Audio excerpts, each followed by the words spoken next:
Hi hello नमस्कार मैत्रिणींनो, स्वागत आहे तुमचं आपल्या अजून एका नवीन व्लॉगमध्ये। आणि मी प्रीती तुम्हा सगळ्यांचं स्वागत करते आपल्या या चॅनलवरती। तर सगळ्यात अगोदर माझ्या सगळ्या मैत्रिणींना श्री स्वामी समर्थ आणि ओम साईराम।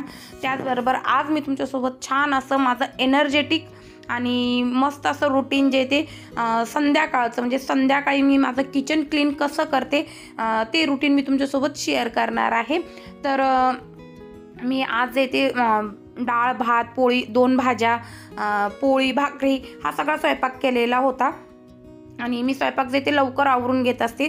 तर मी व्लॉग जो आहे तो 6:30-7च्या दरम्यान जो तो स्टार्ट केलेला आहे।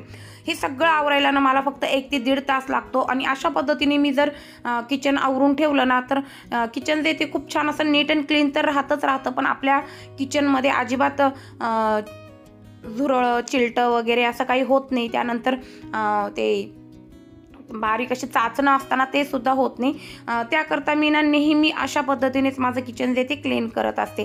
माझ्या मते माझ्या चॅनलवर मी हा पहिलाच रूटीन असेल माझं संध्याकाळचं किचन क्लिनिंगचं जे मी तुमच्यासोबत शेअर करत आहे। तर व्हिडिओ जर आवडत असेल तर व्हिडिओला लाईक करा, शेअर करा, कमेंट करा आणि आपल्या चॅनलला सबस्क्राईबसुद्धा करा, कारण की अशाच प्रकारचे नवनवीन व्हिडिओ मी तुमच्यासाठी घेऊन येत असते आपल्या चॅनलवरती। तर चला मैत्रिणींनो, आता आपण व्हिडिओला सुरुवात करणार आहोत। तर सगळ्यात अगोदर ते मी जे स्वयंपाक बनवलेला होता आमचे जेवण वगैरे झाले 5:30च्या दरम्यान आमचे जेवण झालेले असेल। आम्ही शक्यतो प्रयत्न करतो की संध्याकाळच्या वेळेला आम्ही जेवत नाही, शौर्यपुरतं असतं तर त्याला भूक लागली तर तो खात राहतो। तर मी ना आमचं स्वयंपाक झाल्यानंतर 5:30 वाजेपर्यंत जेवण आवरून घेतले होते आणि जेवण झाल्यानंतर जो काही स्वयंपाक उरलेला होता ना तो व्यवस्थित दुसऱ्या छोट्या छोट्या बाउलमध्ये काढून आणि फ्रीजला लावून दिलेलं आहे। शौर्याला जर पाहिजे असेल तर त्यावेळेला तो काढून आणि त्याला गरम करून देत असतो, मी किंवा मुलींपैकी कोणीही। तर त्याच्यामुळे मी काय केलं, जो काही स्वयंपाक उरलेला होता ना, म्हणजे भात उरलेला होता, डाळ उरलेली होती आणि थोडीशी मेथीची भाजी उरलेली होती, तर ते मी बाउलमध्ये काढून फ्रीजला लावून दिलं आणि सगळे वरचे कामं जे ते आवरून घेतले आणि ते मी आता भांडे क्लीन करायला घेतलेले। तर भांडे क्लीन करायला घेताना ना सगळे भांडे जे ते मी एका ठिकाणी घेते आणि छोटे छोटे भांडे जे ते अगोदर घासून घेत असते आणि मग मोठे भांडे घासत असते। तर सगळे भांडे एकदा मी धुवून सेपरेट करून घेतले आणि त्यानंतर आता मी 2 बॅचमध्ये हे भांडे क्लीन करणार आहे। तर काचेचे भांडे प्लास्टिकचे भांडे जे ते मी अशा पद्धतीने जे ते बाजूला काढले, ते घासून घेतले, ग्लास वगैरे आणि चमचे आपण जे छोटे स्पून असतात ना ते घेतलेले असतात, ते पुन्हा पोळपाट वगैरे ते सगळे ना हे पहिल्या बॅचमध्ये मी हे भांडे घासून घेणार आहे। त्यानंतर जी माझी कास्ट आयरनची कढाई आहे ना तीही घासून घेणार आहे। तर आजच्याच व्हिडिओमध्ये मी तुमच्यासोबत शेअर करणार आहे की मी कास्ट आयरनची जी माझी कढाई आहे ना तिला सीझन वगैरे करत बसत नाही, खूप सोप्या पद्धतीने आपण फक्त ही कढाई जी ती घासून घ्यायची आणि तिचं काय प्रोसेस करायची ती मी तुम्हाला पुढे सांगते। तर मी आता इथे कास्ट आयरनची ही कढाई जी ती छान अशी घासून घेतलेली आहे आणि असं काहीही नाही की हा काथ्या वापरायचा नाही, तो काथ्या वापरायचा नाही, असं काहीही नाही आहे। मी नॉर्मल जो काथ्या वापरते स्टीलचा त्या काथ्याने जे ती ही कढाई छान अशी स्वच्छ घासून घेतली आणि त्यानंतर आता ही व्यवस्थित पुसून घेणार आहे मी। पुसून झाल्यानंतर ना आपल्याला ही कढाई जी ती गॅसवर अगदी 1 मिनिटभर गरम करून घ्यायची, म्हणजे आपल्या हाताला गरम फील झाली पाहिजे इतपत आपल्याला ही कढाई जी ती गरम करून घ्यायची अगदी 1 मिनिटभर। आणि बस ती पूर्ण अशी सुकल्या गेली का गरम करत असताना तर लगेच ती बंद करायचे, म्हणजे जास्तही ओव्हरहीट करायची नाही, फक्त गरम करायचे। हलकीशी म्हणजे ती जी ओली असते ना ती पूर्ण अशी ड्राय झालेली दिसली की गॅस बंद करायचा आहे. आणि बस एवढंच करायचं आहे आपल्याला. याला तेल वगैरे चोपडात बसायचं नाही आहे, सारखं सारखं तेल वगैरे लावायचं नाही, नाही तर आपल्या कढाया ज्या एकदम अशा चिकट होत्या. आणि ह्या कारणामुळे ना ह्या कढायांना आपण असं तेल वगैरे लावतो ना त्यामुळे घरामध्ये जे ते झुरळं होतात. तर शक्यतो आहे ना 1-2 वेळेस नवीन नवीन आणल्यानंतर आपल्याला ती तेलाने सीझन करायची असते. आणि त्यानंतर कुठलंही लोखंडी भांडं जे ते आपल्याला याच पद्धतीने जे ते सीझन करून ठेवायचं, म्हणजे गरम करून आणि मग ते आपल्या जागेवर ठेवून द्यायचे. आणि ओलं नाही राहिलं पाहिजे ते, हे लक्षात घ्यायचे. त्यानंतर मुलांचे टिफिन वगैरे आलेले होते. तर आज ना माझ्या मागं बाकीचे बरेचसे कामं होते. तर त्यामुळे ना 5 वाजेपासून म्हणजे 4 वाजेपासूनचे सगळे भांडे जे ते राहिलेले होते, त्यामुळे इतके भांडे जमलेले आहेत. नाहीतर मी शक्यतो एवढे भांडे जे ते जमून देत नाही. तर मी मुलांचे टिफिन जे ते तेही घासलेले होते आणि बारीक स्पून जे आहे ना तेही घासलेले होते. तर एक बॅच पूर्ण ही मोठी जाळी आहे ना ही पूर्ण भरून पूर्ण भांड्याची बॅच मी ती घासली. आणि ती सगळे प्लास्टिकचे भांडे, काचेचे भांडे, चमचे, स्पॅच्युला, पोळपाट, पोळ्याचं भांडं म्हणजे हॉटपॉटचं तो सगळं ते मी घासून घेतलं. आणि आता ते व्यवस्थित पुसून आणि आपापल्या जागेवर ठेवून देत आहे. त्याच प्रकारे चॉपर, चाकू वगैरे ते सगळे सेपरेटली मी घासून आणि ते लगेचच जागेवर ठेवून देत असते. आणि हे ठेवत असताना ना ज्या ज्या बास्केटमध्ये मला हे ठेवायचं आहे ना ती बास्केट मी लगेचची लगेच रोजची रोज देते, आवरत चालते, ऑर्गनाईज करत चालते, जेणेकरून मग राहाडा कमी होतो. आणि सकाळी मला या सगळ्या गोष्टी जे आहे ते व्यवस्थित जे ते आपापल्या जागेवर मिळतात. म्हणून मी या गोष्टी जे ते लगेचच टिफिन वगैरे मुलांचे घासून पुसून जागेवर जाऊन देत राहते. त्यानंतर जे मी माझं मिक्सर वापरत असते ना पीठ मळण्यासाठी, फ्रूट प्रोसेसर, तेही मी याच पद्धतीने क्लीन करून आणि आपल्या जागेवर जे ते ठेवून देत असते, जेणेकरून सकाळी उठल्यानंतर ना मला आपापल्या जागेवर या सगळ्या गोष्टी मिळतील. आणि सकाळचं माझं जे पहाटपासून जे रुटीन चालू होतं ना ते अजिबात डिस्टर्ब होणार नाही, यासाठी मी रात्रीची ती बरीचशी तयारी जी ती करून घेत असते.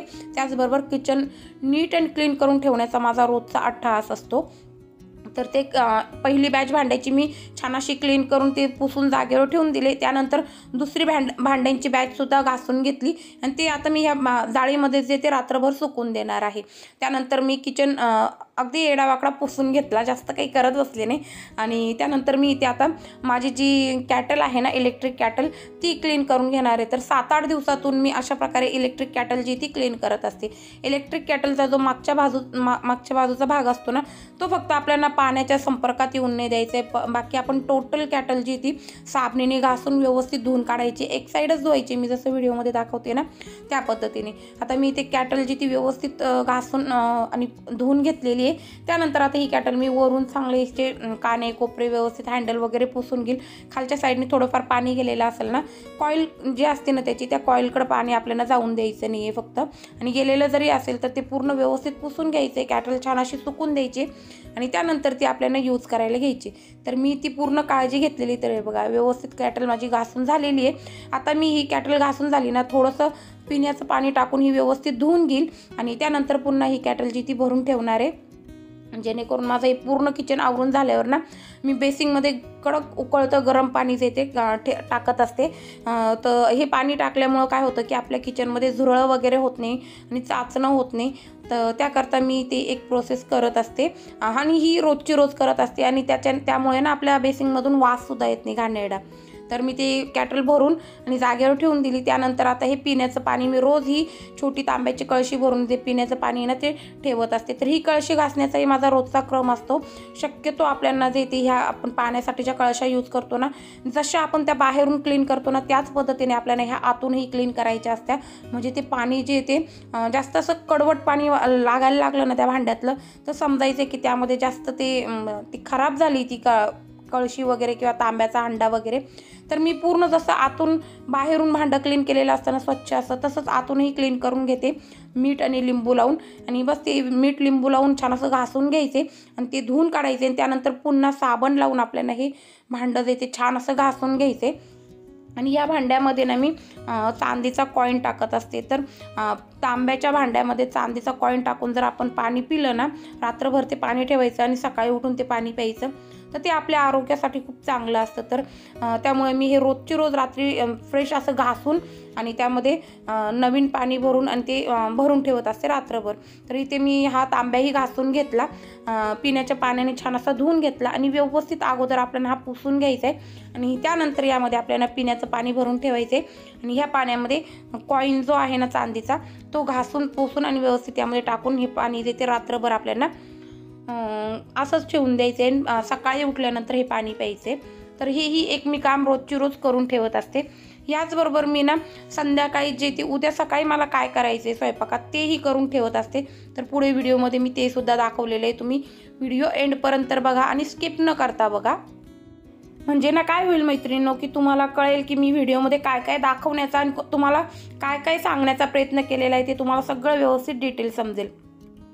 आणि मी इथे ना आता बाकीचे सगळे आता माझे कामं करून घेतले. आता मी गॅस जो तो डीप क्लीन करून घेणार आहे. तर या पद्धतीने मी खरं सांगते, मी अजिबात रोजची रोज या पद्धतीने पाण्यामध्ये पूर्ण गॅस भिजवत नसते.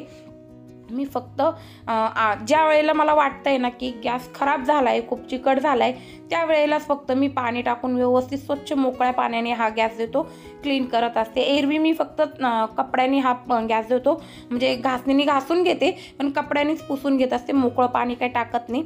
आपण जर पाणी टाकून असं रोजची रोज गॅस जर धुतला ना तो गंध तर चालतो पण आपला गॅस जो तो वारंवार काही ना काही त्याला प्रॉब्लेम येत असतात. त्यामध्ये पाणी गेल्यामुळं ना गॅसची फ्लेम कमी होणं किंवा गॅस न जळणं हे प्रकार होत असतात. त्यामुळं मी ना आता माझा हा गॅस घेऊन मला जवळजवळ 5 ते 6 वर्ष झालेले आणि अजिबात मी एकदाच फक्त ह्या दिवाळीला तो फक्त दाखवून आणू म्हटलं ते दादा जे आहे हे रिपेअर करणारे, ह्याला काही प्रॉब्लेम आहे का काय म्हणून मी फक्त नेलं होतं आणि तेही माझे गॅसचे बटन तुटलं होतं पहिलं. तर त्यामुळे मी ते नेलं होतं. तर म्हटलं त्याला यांना दाखवून घेऊ. तर त्यांनी चेक केला, गॅस एकदम व्यवस्थित होता. इवन आता मी पुढे तुम्हाला दाखवलेले ज्या पद्धतीने मी हा गॅस वरून क्लीन करते ना त्याच पद्धतीने आणि तसाच माझा गॅस जो आहे गॅस स्टोव तो आतल्या साईडने सुद्धा तेवढाच क्लीन आहे. मी ते तुम्हाला पुढे व्हिडिओमध्ये दाखवलेलंच आहे, तुम्ही बघालच. तर गॅस छान असा घासून त्याच्यावर पाणी घालून व्यवस्थित तो आता निचरण्यासाठी ठेवलेला आहे. तोवर पूर्ण काउंटर टॉप जे आहे ना किचन आपलं ते पूर्ण आता मी व्यवस्थित खाली करून घेतलं आणि ते आता व्यवस्थित आपल्याला घासून घ्यायचे साबणाने, लिक्विड सोपने. तर मी आता काउंटर टॉप कसा ऑर्गनाईज करते ना तेही दाखवते. म्हणजे आजच्या व्हिडिओमध्ये तुम्हाला मी काउंटर टॉप कसा ऑर्गनाईज केलेला आहे किंवा ऑर्गनाईज करते, त्याबरोबर तो क्लीन कसा करते माझा काउंटर टॉप, गॅस स्टोव आणि सगळे भांडे वगैरे क्लीन करण्याचे. म्हणजे आजची व्हिडिओ टोटल आपली क्लिनिंगवरचीच असणार आहे. तर मी अशा प्रकारे जी तारेचा काथ्या असतो ना त्याने साबण लिक्विड सोप लावून आणि हा पूर्ण प्लॅटफॉर्म जो तो घासून घेईल. त्याचप्रकारे मागची जी टाईल्स असते ना तीही घासून घेईल. त्यानंतर गॅसची जी नळी असते ना गॅसची ती घासून घेईल. जी विंडोची खालची साईड आहे ना तीही घासून घेईल आणि व्यवस्थित आपल्याला हे घासून घ्यायचे. त्यानंतर पाहिजे असेल तर तुम्ही मोकळं पाणी टाकू शकता किंवा मग ओल्या कपड्याने सुद्धा पुसू शकता. तर मी फक्त किचन प्लॅटफॉर्मवर जो आहे ना त्यावरच पाणी टाकलेलं आहे आणि हे जे वायपर आहे ना छोटं, ह्या वायपरने सगळं पाणी जे ते वाईप आऊट करून घ्यायचे आपल्याला आणि व्यवस्थित वायपरने पाणी वाईप करून घेतल्यानंतर आपल्याला अगोदर जे आपलं किचनचा कपडा आहे ना त्याच्याने गॅस पुसून घ्यायचा आहे आणि त्यानंतर सुकलेल्या कपड्याने व्यवस्थित गॅस पुसून घ्यायचा आहे आणि आपला गॅस जो तो रेडी करायचा. तर ह्या पद्धतीने मी रोजची रोज जे ते घर माझं किचन जे ते साफ ठेवत असते. तर खरं सांगते मैत्रिणींनो, या प्रकारे आपण जर आपलं रोजची रोज किचन साफ केलं, घर नेहमी स्वच्छ ठेवलं तर आपल्या घरामध्ये लक्ष्मी नांदते. अजिबात आपल्या घरामध्ये आजारपण असे ह्या गोष्टी काही येत नाही आणि नकारात्मकता जी ती घरातली पूर्णपणे कमी होऊन जाते. तर आता बघा, आम्हाला विटाळ असल्यामुळं मला काही देवपूजा वगैरे करायची नाही आहे, त्यामुळं मी यात काही दाखवलेलं नाही. पण बऱ्यापैकी मी संध्याकाळी पण आहे ना, मंगळवार असला, गुरुवार असला किंवा शुक्रवार असला किंवा पौर्णिमा असली, अमावस्येच्या दिवशी तर मी संध्याकाळी दिवा लावतच असते. पण पौर्णिमाच्या दिवशी ना संध्याकाळी असंच किचन आवरून घेते आणि पूर्ण किचन आवरून झालं की त्यानंतर गॅसवरती स्वस्तिक काढून आणि गॅसजवळ जे ते साजूक तुपातला दिवा लावत असते, अगरबत्ती लावत असते. तर माझा हा नित्यक्रमसुद्धा आहे. मी सकाळी उठल्यानंतर आहे ना गॅस पुसून वगैरे घेते आणि गॅसवरनं मी स्वस्तिक काढत असते आणि गॅसची रोजची रोज पूजा करते आणि त्यानंतरच जे ते पुढचा स्वयंपाक मी स्टार्ट करत असते.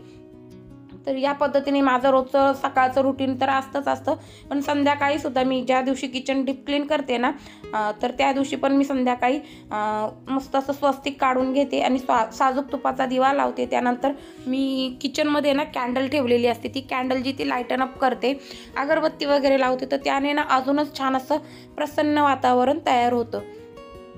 तर या पद्धतीने आपण हे छोटे छोटे तोडगे जे ते करत राहिलं ना, तर आपलं किचन जे ते नेहमी नीट अँड क्लीन राहतं आणि पर्यायाने आपण सगळे स्वच्छता ठेवतो ना, त्यामुळे आपल्या घरामध्ये काही किडे कीटकं येत नाही, झुरळ होत नाही, उंदीर होत नाही आणि त्यामुळे आपलं घर जे ते स्वच्छ राहतं आणि आपल्या घरामध्ये दुखणे बहाणे जे ते येत नाही. तर हे बघा की गॅस मी छान असा 2-3 वेळेस पुसून घेतला आणि याच पद्धतीने खालच्या साईडने सुद्धा गॅस पुसून घेतलेला आहे. बघा जसा मी वरच्या साईडने गॅस दिसतोय ना एकदम स्वच्छ नीट अँड क्लीन, त्याच पद्धतीने मी गॅस स्टॉप जो येतो खालच्या साईडने सुद्धा व्यवस्थित क्लीन करून घेत असते. तर मी इतकं म्हणजे मला तर सांगायचं झालं ना, तर स्वच्छता खरंच खूप प्रिय आहे.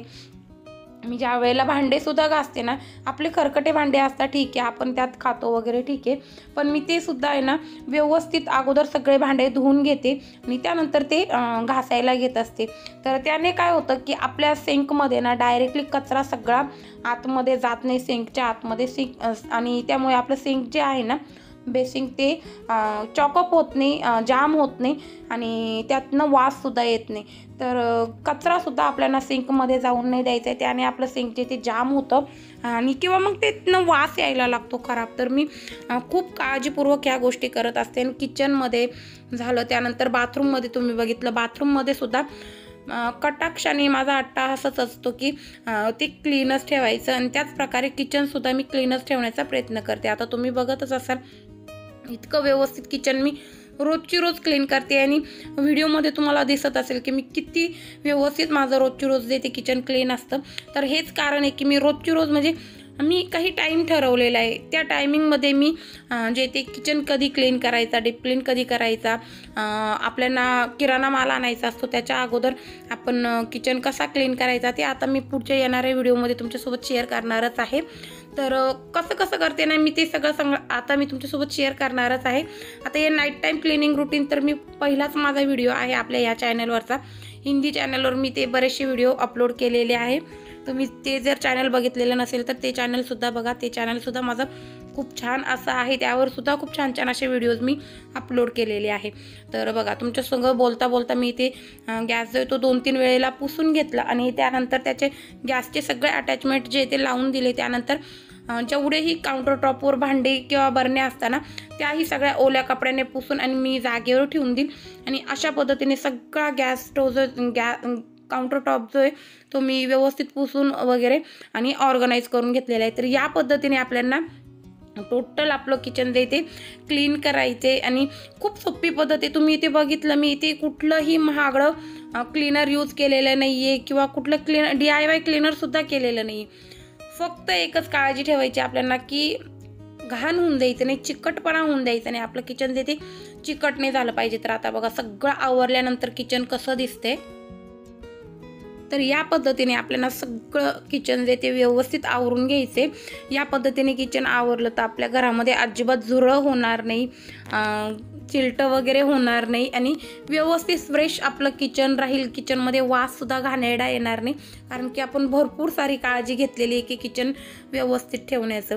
तर आता बघा सगळ्या बरण्या मी पुसून घेतलेल्या आहे. हे पाण्याचा जो कलश आहे ना तो रोज संध्याकाळी आपल्याला भरून ठेवायचा आहे. वास्तुशास्त्रानुसार जे वास्तुतज्ञ असताना ते सुद्धा सांगतात बघा, तुम्ही त्यांचे व्हिडिओ जर बघत असाल किंवा कोणी तुमच्या ओळखीत असेल ना त्यांनाही विचारा की आपल्या घरामध्ये ना घागर नेहमी भरून ठेवलेली पाहिजे. मग तो माठ असो किंवा मग असा तांब्या असो. तर मी हा तांब्याचा तांबा जो तो नेहमी भरूनच ठेवलेला असतो आणि त्यामध्ये चांदीचा कॉईन ठेवलेला असतो. त्यानंतर इतर जे ऑर्गनाईज केलेलं होतं ना ते सगळं पुसून व्यवस्थित जागेवर ठेवून दिलं. त्यानंतर गॅस बघा किती व्यवस्थित क्लीन झालेला आहे आणि पुन्हा एकदा मी तुम्हाला जे बॅक साईड आहे ना गॅसची तीही दाखवत आहे.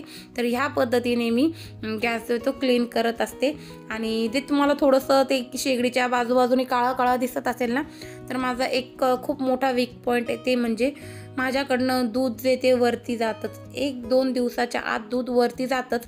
त्यामुळे ते काळं झालेलं आहे, पण ते मी क्लीन करत राहते, त्यामुळे एवढं काही ते समजून येत नाही. आणि गॅस आपला छान असा क्लीन झालेला आहे.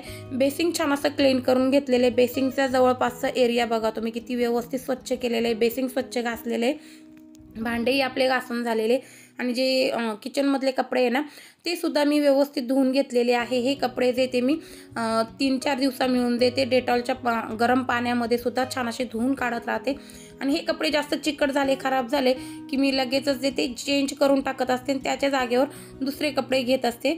म्हणजे आणि ते कपडेही मी शक्यतो टी-शर्टचे वगैरे वापरत असते, मुलांचे जुने कपडे वगैरे जे असतात ना त्याचे वापरत असते, तर मग फेकायला वगैरे एवढं काही वाटत सुद्धा नाही. आणि बघा इथे आता कॅटलमध्ये पाणी गरम करायला ठेवलं होतं. कॅटलमधलं पाणी छान असं कडक उकळतं गरम पाणी जे ते आपल्याला बेसिंगमध्ये अशा प्रकारे टाकून घ्यायचे, आणि बस आपलं आता संध्याकाळचं सगळं रुटीन जे ते झालेलं आहे. तर अशा पद्धतीने मी रोजची रोज जे ते माझे किचन जे ते क्लीन करत असते. मैत्रिणींनो, तुम्हाला जर आजचा आपला व्हिडिओ आवडला असेल तर व्हिडिओला नक्की एक लाईक देऊन मोटिवेट करण्याचा प्रयत्न करा, कारण की अशाच प्रकारचे नवनवीन व्हिडिओज मी तुमच्यासाठी घेऊन येत असते आपल्या चॅनलवरती. आणि ह्या व्हिडिओमध्ये तुम्हाला कुठल्याही एका पॉईंटवर काहीही आवडलेलं जर असेल, कुठली एक ट्रिक किंवा टिप आवडलेली असेल, तर नक्की व्हिडिओला लाईक करा आणि चॅनलला सबस्क्राईबसुद्धा करा.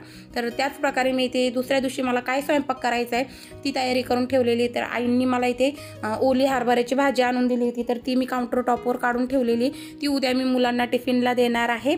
आणि बाकीचं लसूण वगैरे मी सोलून ठेवलेलाच असतो. तर या पद्धतीने मी सगळी तयारी करून घेतलेली आहे. तर चला मैत्रिणींनो, भेटूया पुढच्या व्हिडिओमध्ये. तोपर्यंत बाय बाय, टेक केअर आणि श्री स्वामी समर्थ.